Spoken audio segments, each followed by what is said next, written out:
আমরা একটু সুযোগ দেই, অন্যদের সুযোগ দেই, যারা নিছি অন্যদের সুযোগ দেই।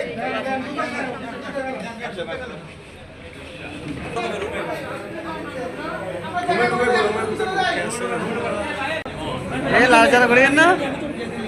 এর মাধ্যমে কি বোঝা যায় যে ছেলেদের চাপটা আলাদা আসার পরেই আপনারা রেস্ট করছেন, তাহলে বাইরে থেকে ক্যারেন্স করতে বা ট্রেক করতে পারেন না?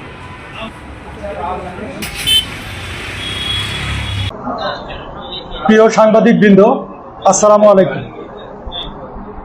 গতকাল 20 ডিসেম্বর 2025 রাত আনুমানিক 9:40 ঘটিকায় চট্টগ্রাম মহানগরীর চাঁদগাঁও থানাধীন ফিনলে সাউথ সিটি সেন্টারের সামনে অভিযান চালিয়ে চট্টগ্রামের শীর্ষ সন্ত্রাসী ও মাদক সম্রাট চট্টগ্রামের চাঁদগাঁও সহ অন্যান্য থানার হত্যা চেষ্টা, ছিনতাই, মাদকসহ 42টি মামলার আসামি শহীদুল ইসলাম প্রকাশ বুশা তাকে গ্রেফতার করে র্যাব 7 চট্টগ্রামের একটি আভিযানিক দল। গ্রেফতারকালে তার কাছ থেকে একটি বিদেশি পিস্তল, 9 রাউন্ড গুলি সহ একটি ম্যাগাজিন উদ্ধার করা হয়। আপনারা ইতিমধ্যেই অবগত আছেন যে গত 9 জুলাই 2025 তারিখে চট্টগ্রাম মহানগরীর চাঁদগাঁও থানাধীন খতিবের হাট এলাকায় অবৈধ আধিপত্য বিস্তারকে কেন্দ্র করে দুটি সন্ত্রাসী গ্রুপের মধ্যে প্রকাশ্যে গোলাগুলির ঘটনা ঘটে। এই দুটি গ্রুপ হচ্ছে একটি বুশা বাহিনী আর একটি টেম্পু বাহিনী। টেম্পু বাহিনীর লিডার হচ্ছে ইসমাইল হোসেন টেম্পু, যে বর্তমানে বাংলাদেশ সেনাবাহিনী কর্তৃক গ্রেপ্তার হয়ে জেল হাজতে আছে। উক্ত গোলাগুলির ঘটনায় র্যাব 7 চট্টগ্রাম ও চট্টগ্রাম মেট্রোপলিটন পুলিশ যৌথ অভিযান পরিচালনা করে বিপুল পরিমাণ আগ্নেয়াস্ত্র, গোলাবারুদ, দেশীয় অস্ত্র, বিভিন্ন থানা থেকে লুট হওয়া অস্ত্রসহ 11 জনকে গ্রেপ্তার করতে সমর্থ হয়। এ সময় ঘটনাস্থল থেকে শহীদুল ইসলাম প্রকাশ বুশা কৌশলে পালিয়ে যায়।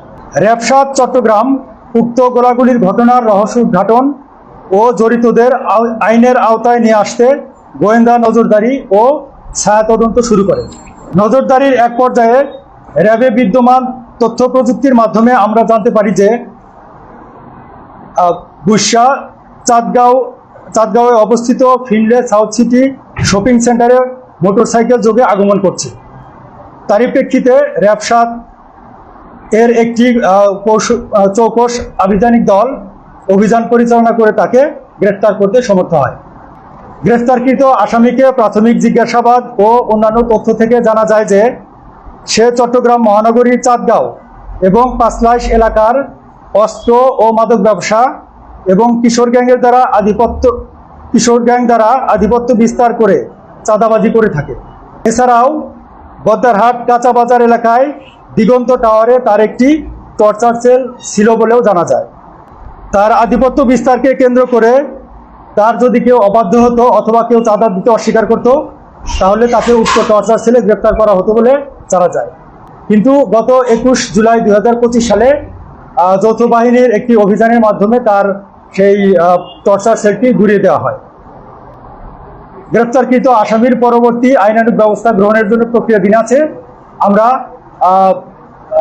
নিয়মিত অস্ত্র আইনে তার বিরুদ্ধে মামলা করে আমরা পরবর্তী পদক্ষেপ গ্রহণ করব।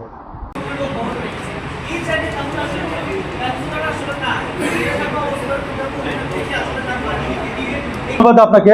আমরা র্যাপিড অ্যাকশন ব্যাটালিয়ন তার প্রতিষ্ঠা লগ্ন থেকে অস্ত্র চোরাচালান, মাদক এবং হত্যা এই সমস্ত আসামিগুলোকে সর্বাধিক গুরুত্ব দিয়ে অভিযানগুলো পরিচালনা করে থাকে এবং আমরা আসন্ন নির্বাচনকে কেন্দ্র করে শুধু নয়, আমরা সবসময়ই মাদক এবং অস্ত্রের বিরুদ্ধে নিয়মিত অভিযান পরিচালনা করে থাকি এবং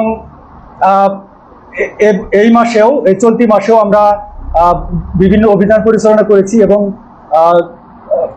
আমরা 3টি অস্ত্র উদ্ধার করতে সমর্থ হয়েছি এবং তার আগের মাসে আমরা 4টি অস্ত্র উদ্ধার করেছি এবং আমাদের অন্যান্য অভিযান নিয়মিতভাবে পরিচালিত হয়ে আসছে।